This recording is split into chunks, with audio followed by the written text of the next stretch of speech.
just a little background, I'm Sean Fletcher. I'm one of the special ed coordinators. I work with the Putnam feeder system in the elementary behavior classrooms in the district. And before that, hello, I was a behavior specialist at Clackamas CSD and at David Douglas School District. And I taught for what was a combination of teaching and being an instructional assistant. And then we had treatment coordinators at Edgefield Children's Center, which is a school for kids with emotional and behavioral disorders. I did that for about a decade. So that's kind of who I am. So I think being an educational assistant is one of the most challenging jobs in the business. So I have a high level of respect for what y'all do. And like I was saying before, some of the other things that I had shared, I was an educational assistant myself and did in-school suspension. And so I feel like I still have a connection to what that feels like at times. So, so as we go through, feel free to ask questions, and if you've already seen my cartoons and stuff, bear with me. So the objective is we're going to evaluate how to respond in crisis situations, and we're going to look at a little bit at how the brain functions and kind of dive into that a little bit. Going to generate some strategies around defusing escalated behavior, and then look at just remaining calm ourselves in the midst of those situations. So the first thing that we're going to look at is this is a little video, and it kind of dives into childhood trauma. Now, some of the kids that have these really extreme behaviors may have grown up in very loving, nurturing homes and may have not experienced any kind of traumas, but some of the, hey, come on in. I just wanted to come on in. But they may have some of the similar kinds of reactions. It's just for some kids, we all come out differently. So this is something that I think is really helpful to kind of think through and kind of have a context for some of our kids that have experienced more trauma.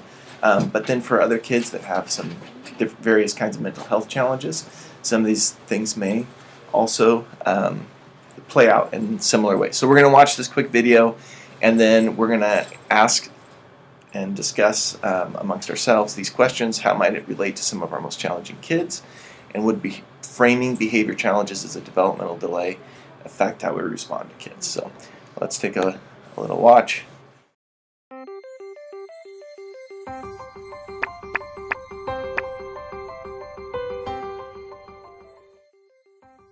Learning to deal with stress is an important part of healthy development.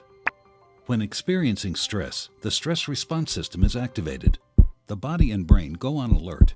There's an adrenaline rush, increased heart rate, and an increase in stress hormone levels. When the stress is relieved after a short time, or a young child receives support from caring adults, the stress response winds down and the body quickly returns to normal.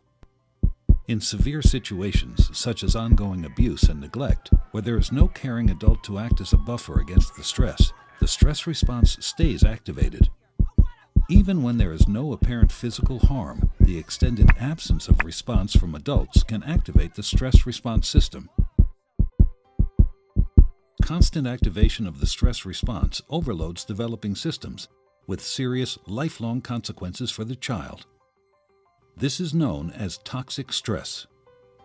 Over time, this results in a stress response system set permanently on high alert.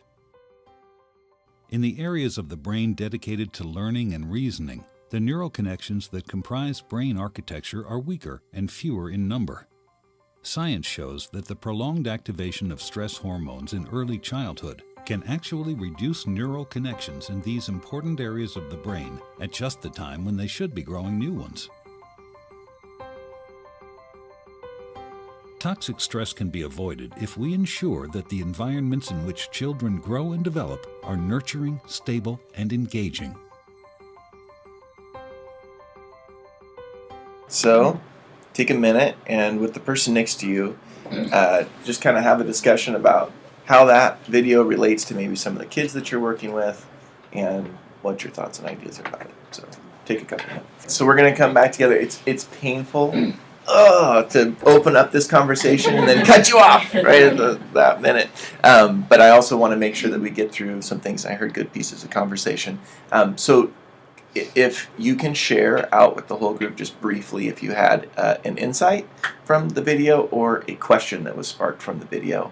And then what I'm going to do is I'm going to hold on to the questions, and I think probably some of them will be things that are in the context of the thing, but it'll help kind of guide where I go from there. So does anybody have any insights from the video or questions that are kind of sparked from it?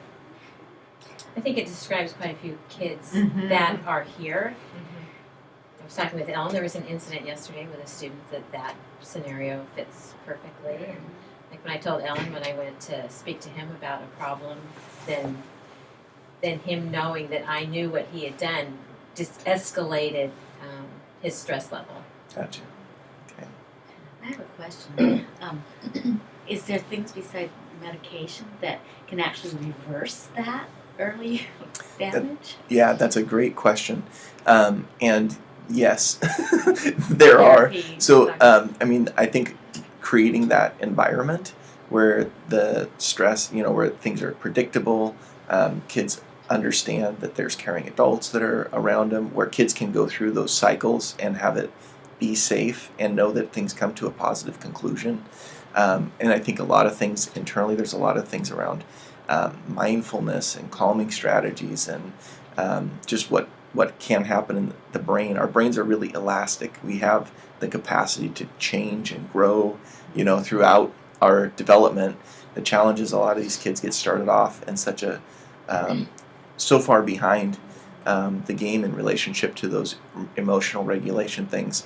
And so a lot of times what ends up happening is in order to help shift that, we end up changing how we're engaging and interacting with kids to kind of set the groundwork for them to be able to come to some of those conclusions. Great question. And we'll look at some things as we go forward too. Any other things that were sparked for you?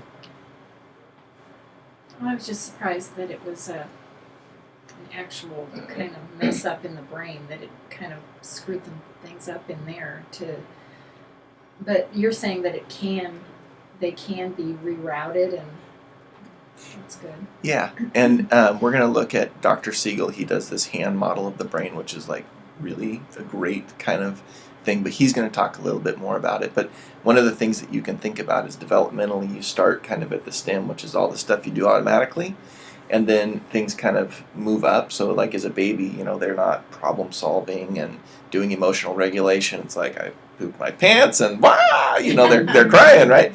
So as we grow and develop, the outer portions of our brain kind of develop too. And so for a lot of our kids, all these things that we want them to do behaviorally, which makes them look really naughty.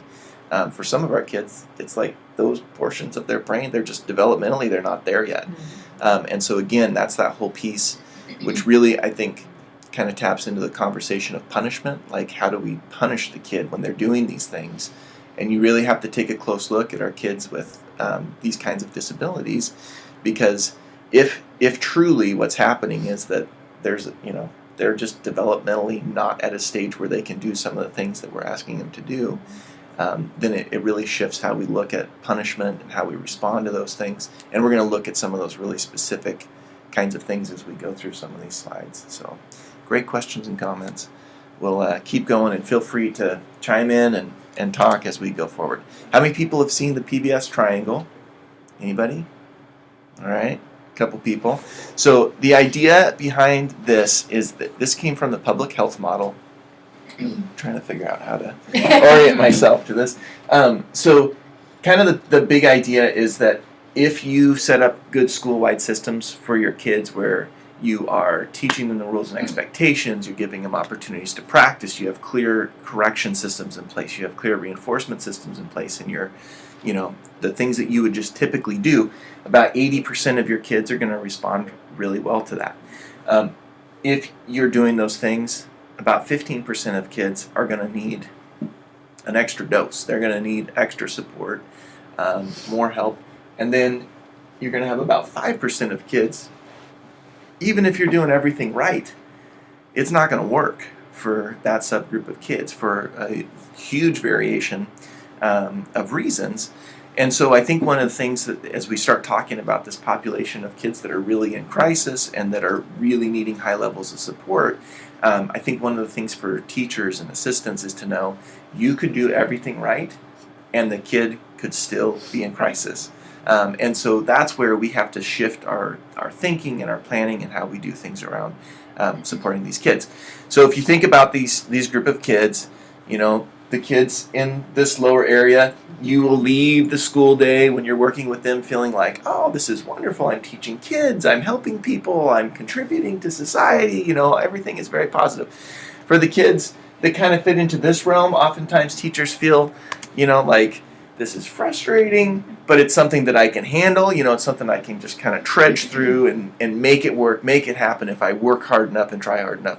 And for a lot of teachers and assistants, if kids are not getting the correct level of support, feel like, you know, this is too much. We're not. Hello, we're not making it here.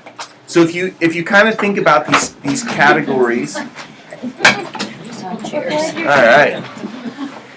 If you kind of think about these categories, this next slide shows how punishment tends to work for these subgroups of kids. Okay, so red means that punishment is punishing, and green means punishment is not punishing. So I know for myself, when I grew up, I had a very clear idea of what punishment was. You know, it involved my backside and some kind of smacking utensil. And for my siblings, it was highly effective. You know, they would get in trouble one time for something, and they would be completely done. It was like, I know that that's going to happen, and so I'm not going to do it. They fit into this kind of lower category of, I understand the rules and expectations. When I get punished for something, I'm connecting that to my behavior. Therefore, I'm going to change my behavior.